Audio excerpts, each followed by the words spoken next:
Anyways, moving on. U.S. Soccer Foundation press release. More than 1 million pledged to create 12 mini pitches honoring black players for change, kickstarting long-term partnership with U.S. Soccer Foundation. Today, Black Players for Change, Musco Lighting, and the U.S. Soccer Foundation announced that community mini pitches will be installed in honor of the founding 12 executive board members of Black Players for Change, BPC. Over the course of the next year, these mini pitches are part of a new long-term partnership between the organizations aimed at removing systemic barriers that keep children of color from playing the game. We are committed to the investment at all levels of the game, especially at the grassroots level. These mini pitches address a real barrier, lack of access to a safe place to play that leaves too many black youth from having to a path to build equity in our game, said Quincy Markawa, co-founder and director of relationships and strategic partnership for BPC. Partnering with U.S. Soccer Foundation and Musco is the first step in creating real, tangible assets, investing in local communities to serve as a launching pad for future investments, creating dividends of impact over the long term, concluded Almarkawa. So this is what we do. We say we want to help grow the game in the inner cities.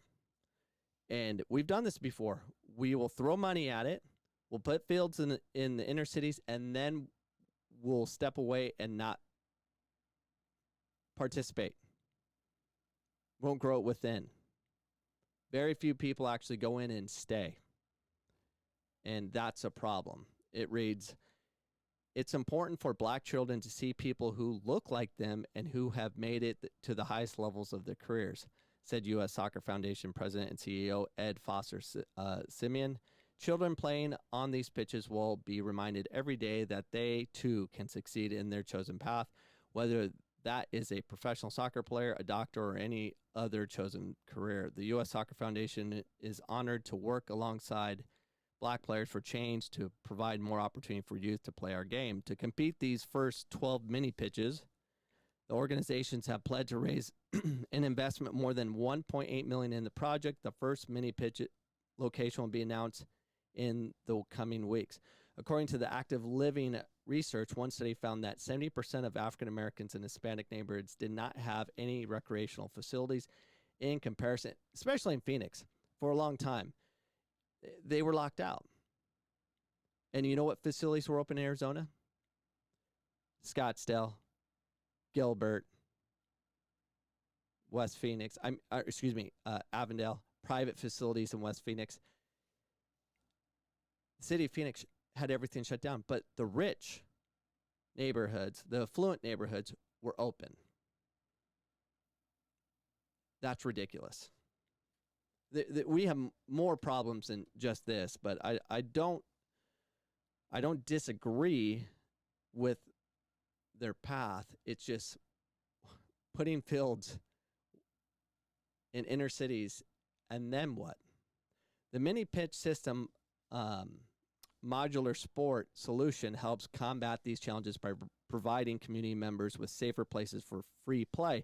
The spaces can also be used by local organizations to run highly quality free or low-cost youth soccer programs, including the U.S. Soccer Foundation Soccer for Success program. Now, you see those futsal pitches that are going all over. The ones in Arizona, the ones in Phoenix, those mini pitches, they're run by the city. The city of Phoenix is notorious, and I'm sure like any other city that you're from, when the government's involved in soccer, for whatever reason, it fails miserably. You know what else fails at it is the YMCA, the Boys and Girls Club. They are horrible at their jobs. When it comes to soccer, they do good in basketball. They do good in t-ball and the mainstream sports, but they don't do soccer. Has never done it well. Even City of Phoenix has done so poorly, they even gave it away and say, hey, SC Del Sol, you can have it. They're like, oh, we'll take it. They took it, and then they threw it away because there wasn't money. They wanted the facilities for their tournaments to make money, but they didn't want to deal with the kids in the inner city. That's Esti del Sol for you. Each athlete will visit his hometown community for grand opening of the mini pitch and will help elevate Black voices in the community. Images of prominent Black athletes will surround the mini pitch. The U.S. Soccer Foundation has a long history of engaging youth of color to deliver positive outcomes through sports. 48% of participants in the Soccer for Success program are Hispanic and 34% are African American. Surveys show that 88% of participants of the Soccer for Success program work better on a team. 86% avoid antisocial behavior and 83% have improved health outcomes. U.S. Soccer Foundation surveys also show that communities benefit from the creation of mini pitch. 98% say that people in the community are more active, and 98% say that their community feels safer. The 12 mini pitches are made possible thanks to the significant investment by Musco Lighting. Musco has been involved in providing structural support for lighting systems for the more than 40 years and has partnered in projects with the U.S. Soccer Foundation for more than 20 years. They have worked with the foundation to develop the structure for the mini pitch system, installing and refining the system over the past 2 years. It includes state-of-the-art LED lighting technology, fencing, goals, lockable storage, and ADA compliance access. On average, the lighted mini pitches allow the near 3 additional hours to play in a day. We believe very strongly in the mission of empowering youth to underserved communities with opportunities to come together, grow, develop essential life skills, and have fun in safe, well-lit, high-quality environment, said Jeff Rogers, Vice President of Development Sales at Musco. That exactly what Black Players for Change and the U.S. Soccer Foundation has dedicated themselves to with this initiative, and we couldn't be more prouder to be a part of it. So here's my thoughts on it. They're going to go put these down. They're going to put money into it. They're going to give facilities, which is good. We need as much facilities as possible in as many communities as possible. But there's no follow through. There'd be like, okay, city, Parks and Rec, good luck. You can have this. Do your program. And they're going to only think about it of how they can make money on it so they can grow what they're doing in their Parks and Rec. And they're not going to pay attention to it. There should be a caveat that before they put it in, it can't be with this Parks and Rec. Parks and Rec are notorious for turnover. It needs to go into a inner city soccer club or through a state association with follow through. If like our state association has a director of coaching, the director of coaching at ASA in Arizona needs to focus, number one, on development in inner city. Number one. That's what they should do. Instead of hiring more and more staff. It's no different than a failed school district where we keep giving money to schools, but the schools don't get the money. Like the teachers don't get the money into the classroom. We don't get higher paid teachers. We get higher paid administrators. Administrators are the death nail to any organization. They can either invest into what really matters, which is grassroots work, or they can keep adding administration to lessen their burden of actually doing work.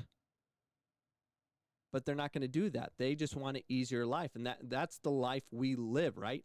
Everyone's looking for an easy way out. No one's willing to put their shoulder to the wheel and get to work. We're missing that. Matter of fact, after this podcast, I'm going to take my son, who's actually due to be back online in 12 minutes in his school.